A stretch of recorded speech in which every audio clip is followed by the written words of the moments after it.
All right, so Jonathan Pageau recently released an interview in which he and Dr. Peter Boghossian discussed the fundamental question, what is religion? I've listened to this interview fairly extensively, and I want to summarize a few key takeaways. A quick disclaimer here, I am taking the posture of a student in this conversation. I want to listen and learn from those with more knowledge and experience than me. So anything I say in this video, or really most videos, any video that I make for that matter, is in a spirit of charity. I've been following Jonathan's work on YouTube for quite some time now. I know very little about Dr. Boghossian other than that he's an American atheist philosopher and author, amongst other things. This interview is my only substantial interaction with his content online, so take that for what it's worth. So here's a simple summary of what I believe is the fundamental disconnect between Jonathan and Peter's way of approaching this topic. Throughout the interview, Jonathan attempts to explain that all of reality is founded upon meaning. Reality itself is founded upon meaning. Peter, on the other hand, is coming at the question of what is religion from a purely materialistic framework, which makes sense from an atheistic worldview, as atheists don't believe in the metaphysical, or in other words, those things that exist beyond matter, so like spirits, gods, etc. As an Orthodox Christian, Jonathan sees religion and reality itself as founded upon meaning, meaning being God, meaning, i.e., God. Whereas Peter, coming from a materialistic and atheistic worldview, sees religion as secondary to matter. And matter is meaning. So, i.e., God does not exist. Matter itself is all there is. Now, if that seems obvious or vague to you, let's dive deeper. Jonathan attempts to explain that religion is an extension of binding multiplicity into unity. The importance, like the first thing to talk about is to see also, when I talk about religion, I think we're in some ways at the outset, we're thinking about it a little differently. Like for you, it seems religion is like things that you believe, let's say, that are often somewhat extraordinary, that kind of, that constitute the group. I see religion at the outset as, like the word implies, as the thing that binds us, right? And so for me, religion is an extension of many other aspects. So religion isn't like a freak thing that exists completely on its own, but it's an extension of binding. And so it's an extension of the manner in which we recognize that multiplicity joins into unity. Peter, on the other hand, wants to essentially define religion as a person's adherence to truth claims. And since he doesn't believe the truth claims of any one particular religion, he is therefore not religious, at least in his own estimation. Yeah, I guess I'm not buying the thing that binds us. And the reason I'm not buying that is that I think that it either doesn't capture the nuance or it's missing something fundamental, in that when I think about religion, I think about the reference to it has truth claims. Sports teams don't have truth claims.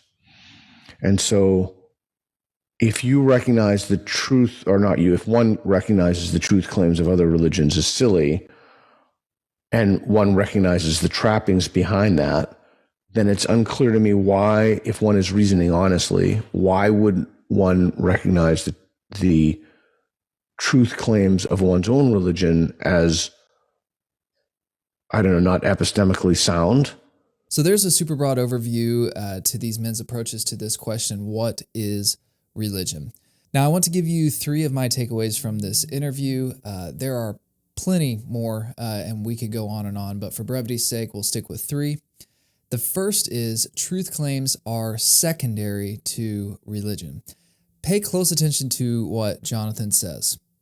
So you're right that there is a truth claim aspect to religion, but I do think honestly that in the life of the world, that has always been a secondary thing to the participative reality of religion, which is, what I mean is that even the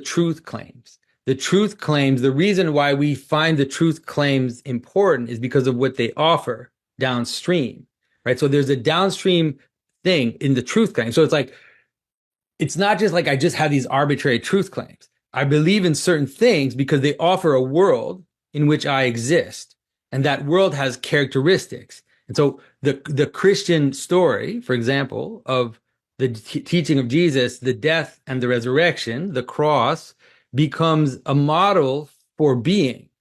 And so, and then it becomes the structure of our world. It structures our perception, it structures our morality, it structures our ethics, it structures what we care about. It does all of that downstream from the truth claim, right? Truth claims are important because of what they offer, i.e., meaning, value, not simply because they're true or factual.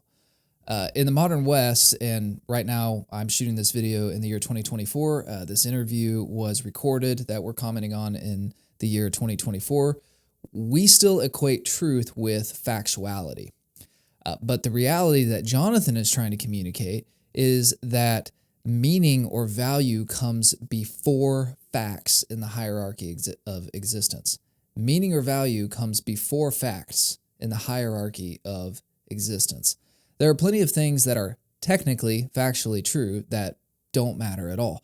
Jonathan gives this great example within the context of Christianity of the analogy of Jesus' sandals. And so I understand. So it's like, so you could have all kinds of arbitrary truth claims. You could say, well, I have a truth claim, which is that Jesus' sandals, were 1 inch thick. And it's like, well, what? Who cares? That doesn't mean anything. It has no reason. But if I say I have a truth claim, which is Jesus died and resurrected from the dead, it's because it offers a world that is different from if that wasn't the case. And that world happens in, like I said, in participation. So you go to church. The church is at the middle of the town. It's the highest building. Everybody can see the steeple of the church with the cross above it. And then they all gather there together to manifest their unity. They celebrate the things that brings them together, birth, death, marriages. All of these things happen in light of that, of what the truth claim offers. It doesn't matter how thick Jesus' sandals were because it has no meaning or value to offer the world or the greater cosmos in which we exist. But the truth claim of Jesus resurrecting absolutely does have meaningful influence on the world and reality in which we as humans exist, and therefore we should be interested in the truthfulness or the falsity of said truth claim. So Jonathan then brings the concept of religion, of being that which binds multiplicity into unity, back around. And he does this by describing a church with its steeple, that's the highest point in town, as being the place in which people from all walks of life gather to manifest their unity under Christ in recognizing major life events like birth, death, marriages, etc., etc. In fact, one could argue from Jonathan's perspective that there would be no need for such ceremonies and celebrations without God, because there would be no meaning to these things in the first place, because God is meaning itself. To further drive home the point that truth claims are secondary to religion, Jonathan gives another example of technical facts that don't matter later in the conversation. So check this one out. Yeah. Then that would break the link. So it would seem to me, and I think I'm misunderstanding you because I don't see how this could be true. Let me rephrase that. I don't see how this could be the case. Wouldn't it have to be like you would have to believe that they're true, and then other things would come downstream of that, the benefits, because of what it offers. The benefits come first. They come before the true. Because so the benefits are there are millions of things that are true, Peter, that I don't care about. There's like an indefinite amount of things that are true that I don't care about because they don't offer me a world. But there are certain things that do offer me a possibility, and those are the ones I care about. So the value comes first, right? And then the truth of it comes second. Because think about it, like if I found out that my wife is cheating on me, and now I hate life. Now I'm mad. I'm sad. Everything falls apart because the value that it offered me was the reason why I cared for it to be true in the first place. I still want it to be true, right? So again, the benefits come before truth. To paraphrase, Jonathan says, there are a million things that are true that I don't care about. There's an indefinite amount of things that are true that I don't care about because they don't offer me a world. But there are certain things that do offer me up possibility. And those are the ones that I care about. So the value comes first, and then the truth of it comes second. The value comes first, and then the truth of it comes second. Again, in the modern West, we have this very materialistic, forensic way of viewing reality, and we often don't even realize that we're doing this. We tell ourselves we only believe factually true things. But the real truth is almost everything we believe, we can't prove. This gets into the study of epistemology, or the study of how we know, and what constitutes as enough proof to validly hold a belief itself, et cetera, et cetera, et cetera.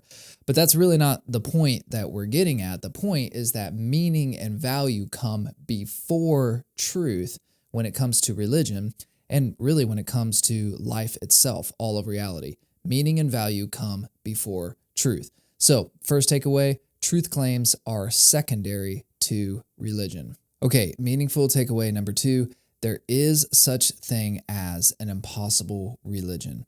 Because meaning comes before truth in the hierarchy of reality, impossible religions are, in a sense, possible. Jonathan gives the example of the famous flying spaghetti monster. And as a side note, if you're not sure what the flying spaghetti monster is, don't worry, I had to look up the origin story myself, although I've heard that phrase used. Long story short, a man named Bobby Henderson wrote a letter to the Kansas Board of Education in 2005 opposing the inclusion of intelligent design theories being taught in high school. He sarcastically posited that if intelligent design was taught, then the alternative theory that the universe was created by a flying spaghetti monster must also be taught. And eventually a whole blasphemous movement of atheists protesting religions, but very specifically Christianity, under the banner of this silly fake deity began. So there's the backstory of the flying spaghetti monster. But back to the takeaway point.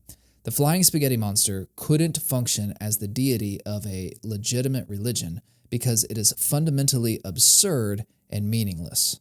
A good example would be the flying spaghetti monster. Like, the flying spaghetti monster is actually an impossible religion. Like, technically it's an impossible religion because it doesn't have the characteristics necessary to bind you to something real.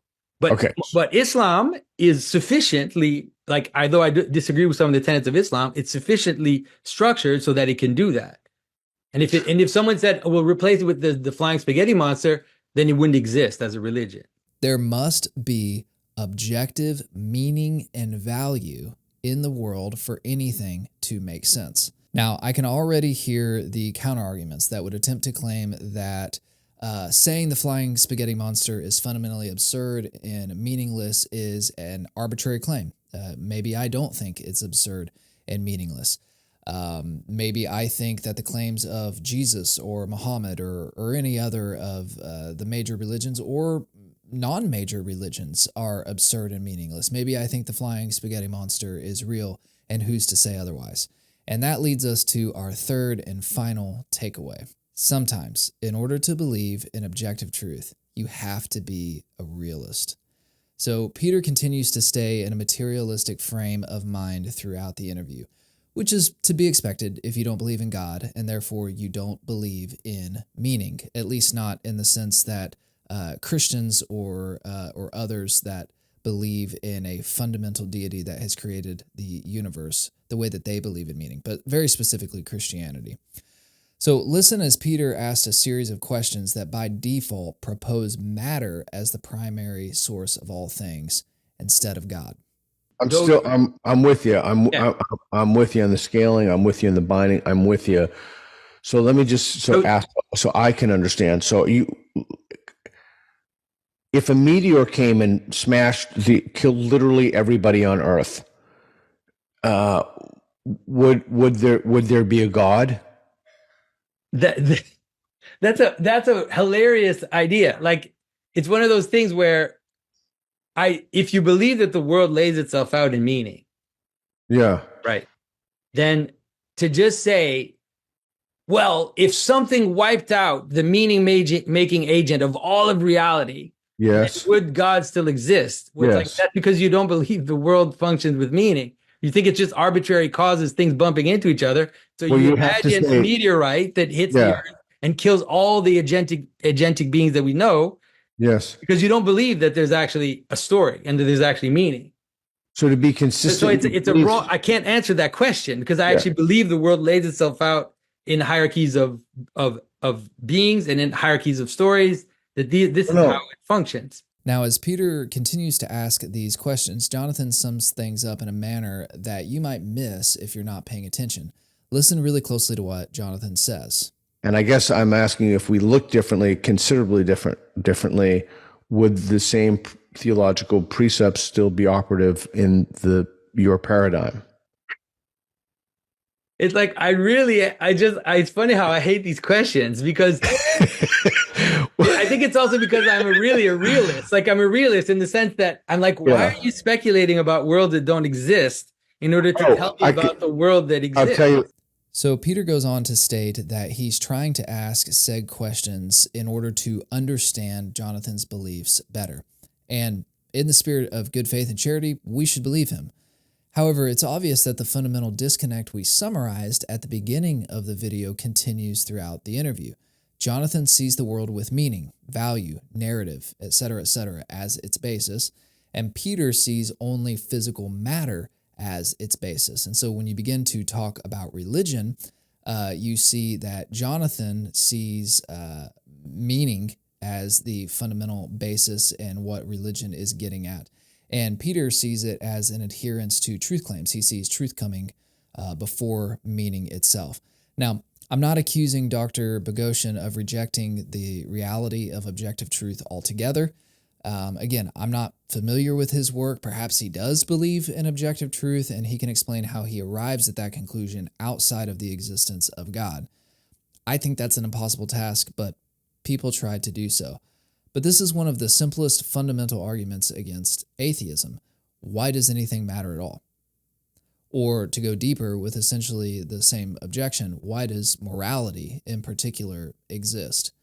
Now, the classic atheistic comeback is to point to Darwinian macroevolution and to claim that people have learned to behave in certain ways over extended periods of time in order to better propagate the human species, etc., etc. But this explanation fails to explain why things matter at all. Where do meaning and value come from in the first place? And Jonathan addresses this when he talks specifically about selection in the context of evolution.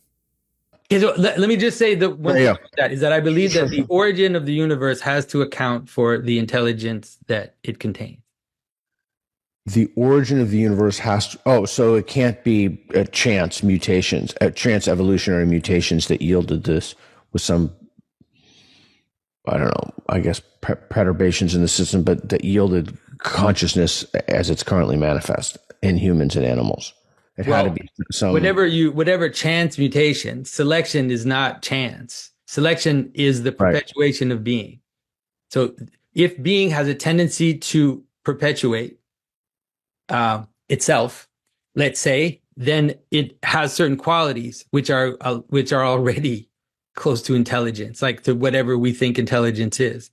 Because autopoiesis is not it's like there's a difference between an autopoietic being and just a rock falling to the ground. Like this is a qualitative difference that has to be. So even if it's chance mutation, the selection process is in no way chance. So you can see that Jonathan tries throughout the conversation to constantly pull things under the objective reality of meaning itself, i.e. God. But it never seems to translate to Peter's understanding. So to summarize, 3 of my takeaways were: number 1, truth claims are secondary to religion. Number 2, there is such thing as an impossible religion, or in other words, impossible religions are possible, technically. And number 3, sometimes in order to believe in objective truth, you have to be a realist. Well, hey everyone, if you liked that content and you want to help Longform Faith grow, please like, comment, and subscribe. And as always, I'm learning with you all. Blessings.